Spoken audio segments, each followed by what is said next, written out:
ये बात सच्ची बोला गया है कि अगर आपका दोस्त पास नहीं होता तो आपको दुख होता है, बट अगर आपका दोस्त पहले नंबर पे आ जाता है तो आपको और भी ज़्यादा दुख होता है। नमस्ते सब लोगों को, मैं हूँ राहुल मित्तल और एक बार फिर से स्वागत है आप सबका मेरे चैनल थिंक विद राहुल में। आज मैं कुछ ऐसे टॉपिक पे बात करने वाला हूँ जिसमें मैं सिर्फ आपको अपनी लाइफ की एक छोटा सा पार्ट बताने वाला हूँ, अपनी लाइफ का एक छोटी सी सक्सेस स्टोरी कि मैंने लॉ ऑफ अट्रैक्शन को अपने करियर में कैसे अप्लाई किया और कैसे मैंने अपनी जॉब मिली, मुझे फर्स्ट जॉब मिली और कैसे मेरा करियर में ग्रोथ। बिकॉज बहुत से स्टूडेंट्स और बहुत से लोगों ने मुझे मैसेज किया कि वो लोग आगे कैसे बढ़ें, कंपनी कैसे स्विच करें या फिर अपने करियर को कैसे डिसाइड करें। तो चलिए स्टार्ट करते हैं। मुझे 5 साल हो गए एज अ सॉफ्टवेयर इंजीनियर काम करते हुए and I am in Mumbai right now. पिछले 5 साल से मैं मुंबई में ही हूँ और मैंने 3 कंपनीज़ के लिए टोटली काम किए with in this 5 year and the journey was so easy and so exciting and I have learn a lot of things. मुझे बहुत कुछ सीखने को मिला। मैंने ये स्टार्ट कहाँ से किया था? आई have done engineering from Chandigarh. वहाँ से मेरी हर एक स्टूडेंट का उसके इंजीनियरिंग के लास्ट ईयर में आके एक ही ड्रीम होता है, एक ही गोल होता है कि उसको जॉब मिल जाए। तो वो चीज़ के बाद इतना सोचना कि हमें जॉब मिल जाए, उसके लिए हमने क्या किया। मेरी इस वीडियो से आपको कुछ बुलेट पॉइंट्स मिलेंगे कि आपको लॉ ऑफ अट्रैक्शन कैसे अप्लाई करना है अपनी लाइफ में, अपने करियर को लेके, अपनी सक्सेस ग्रोथ को लेके और अपने प्रोफेशनल एनवायरनमेंट को लेके और any course you are doing. तो बात करते हैं engineering, because I have done engineering from Chandigarh और मेरा लास्ट ईयर था। तो जब सबसे पहली कंपनी आई तो सबके दिमाग में यही चीज़ थी कि उन्हें जॉब मिल जाए, ये कंपनी सिलेक्ट कर ले। और वो एक मास रिक्रूटिंग कंपनी थी जिसमें बहुत सारे बच्चों को सिलेक्ट करना था, बहुत सारे स्टूडेंट्स को सिलेक्ट करना था। बट अनफॉर्चुनेटली मेरा उसमें सिलेक्शन नहीं हुआ। I was totally in to emotional breakdown. मुझे कुछ दिखाई नहीं दे रहा माँ। मतलब कि एक ऐसा होता है ना कि अगर आपको आपके सभी दोस्तों को जॉब मिल जाता है, तो ये बात सच्ची बोला गया है कि अगर आपका दोस्त पास नहीं होता तो आपको दुख होता है, बट अगर आपका दोस्त पहले नंबर पे आ जाता है तो आपको और भी ज़्यादा दुख होता है। कंट्रोल होता है। तो वही हुआ मेरे साथ। तो मेरे सारे दोस्तों को जॉब मिल गया था, एक्चुअली उस कंपनी में उनका सिलेक्शन हो गया था और मेरा सिलेक्शन नहीं हो पाया था। तो I was very much into emotional breakdown. मतलब आई लिटरली क्राइड, मतलब मुझे रोना आ गया था कि मेरा सिलेक्शन नहीं हुआ इस कंपनी में। चंडीगढ़ से मैं अपने होम टाउन चला गया। वहाँ से काफ़ी मुझे बुरा लगा उस वक्त कि मतलब ऐसा मैं क्यों नहीं कर पाया इस चीज़ को। आई was totally disappointed bye my self कि मैं क्यों नहीं कर पाया या क्या कमी रह गई थी मेरी तैयारी में। मैंने इतना हार्डवर्क किया था, ये वो बहुत कुछ सोचा मैंने, बहुत नेगेटिव थॉट से। देन आई थॉट कि मेरे पास इतनी अच्छी चीज़ है, इतना थॉट प्रोसेस है, तो मैं नेगेटिव क्यों सोच रहा हूँ। मैंने 1 हफ़्ता दिया अपने आप को। 1 हफ़्ते के बाद एक और कंपनी आनी थी जिसमें मेरा सिलेक्शन हुआ।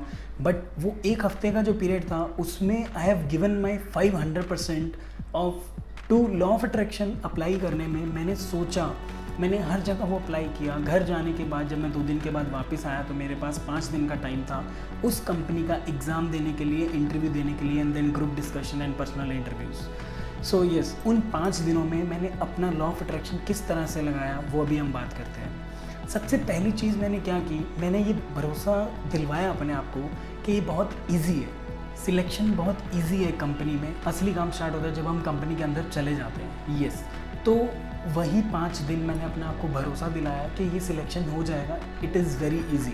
मैंने उसके लिए क्या क्या एक्शंस लिए ताकि लॉ ऑफ अट्रैक्शन और मेरी सराउंडिंग वैसी ही बने जैसा मैं चाहता हूँ, ताकि जो मेरा थॉट प्रोसेस है वो ऐसी एनर्जी क्रिएट करे मेरे अराउंड कि मुझे वो जॉब मिल जाए, मेरा वो इंटरव्यू क्लियर हो जाए।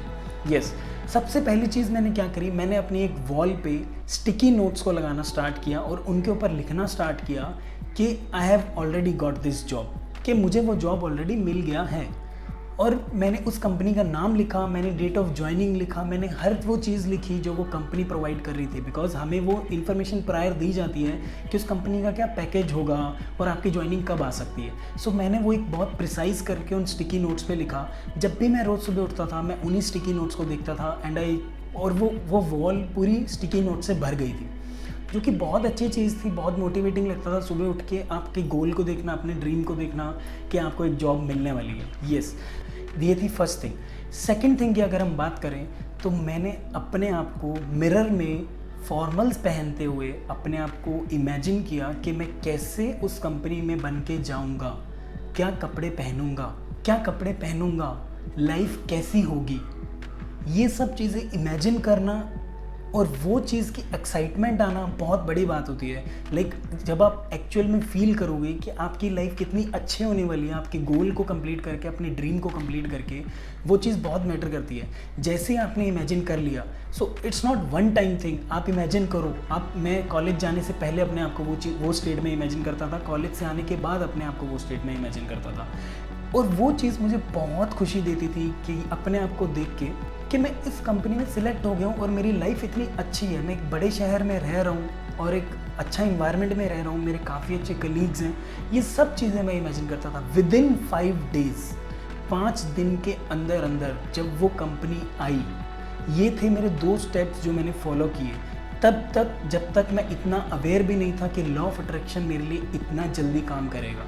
5 दिन के अंदर अंदर जब वो कंपनी आई, तो उस कंपनी का जब एग्ज़ाम हुआ तो मेरा वो एग्ज़ाम क्लियर।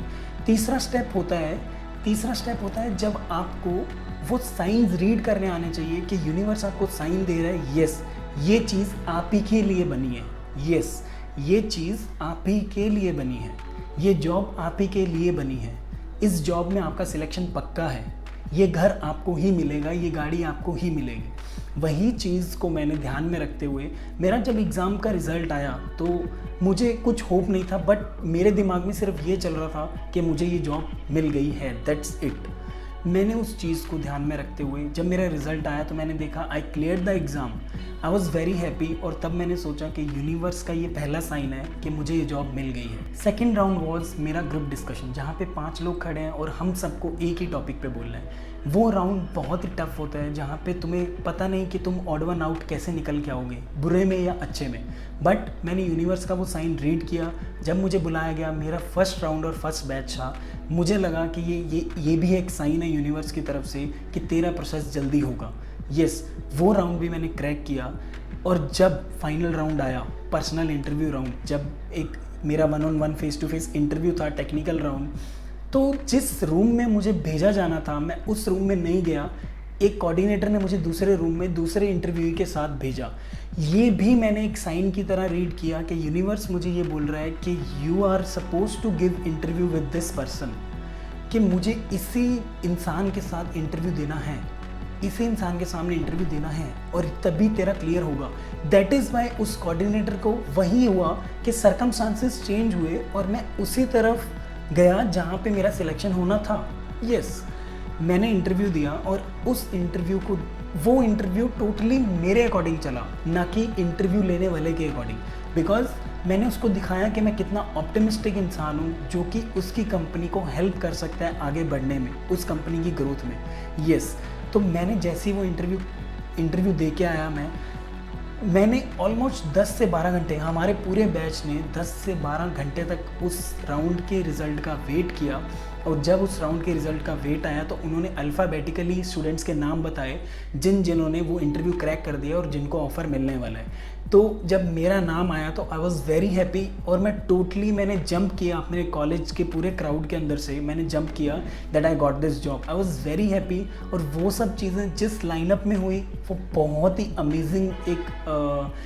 ही अमेजिंग एक्सपीरियंस था, बहुत ही ज़्यादा। और मतलब आई वुड से कि अगर आपको कोई चीज़ सच में चाहिए तो आप उसके लिए कुछ भी करने को तैयार हो जाओगे और उस चीज़ को लेके ही हर वक्त उसी चीज़ को लेके सोचोगे। मेरा भी वही फंडा था। मैंने स्टार्टिंग में उस चीज़ को क्या किया, आई वॉज़ वेरी डिप्रेस्ड जब पहली कंपनी नहीं है, बट जब मुझे पता लगा कि मैं ये चीज़ हासिल कर सकता हूँ, it's not a big deal, तब मैंने वो सारे स्टेप्स को फॉलो किया और मुझे वो जॉब मिल गई। मेरा ऑफ़र लेटर आया and yes, I accomplished what I wanted in life. वो मेरा पहला जॉब था एंड आज मुझे 5 साल हो गए हैं मुंबई में। मैंने 3 कंपनी स्विच कर ली है and still a long way to go. And yes, growth is there, vertically horizontally growth हो रहा है। तो this is all because of law of attraction. कैसे हम लॉ को अपनी लाइफ में लेके आ रहे हैं, कैसे हम लॉ को अपनी लाइफ के हर एक सेकंड पे अप्लाई कर रहे हैं। सो ये चीज़ अगर आप एक बार फॉलो करोगे, पूरा कॉन्फिडेंस आएगा आपको कि आगे इस चीज़ को कैसे करना है। और फिर छोटी छोटी चीज़ों पे से लेके बड़ी चीज़ों तक you will definitely get it in life. चाहे वो पार्टनर हो, जॉब हो, आपका घर हो, गाड़ी हो, कुछ भी हो आपकी लाइफ में, कुछ भी आप वो सब कुछ पा सकते हैं the secret law of attraction की हेल्प से, जो आप चाहते हैं। अगर आपको मेरी ये स्टोरी अच्छी लगी, मेरी सक्सेस स्टोरी अच्छी लगी, बिकॉज ये स्टोरी का एक पार्ट था। अगर मैं आपको अपने एक्सपीरियंसेस ऐसे ही शेयर करता रहूँगा इन वीडियोस में, इन वीडियोस को लाइक करो और शेयर करो उन लोगों के साथ जो अभी भी स्टक हैं कहीं ना कहीं पे, और जो चाहते हैं कि उनको जॉब मिले, अच्छा करियर ग्रोथ हो। सो इस वीडियो को शेयर करो। Thank you so much guys, thank you.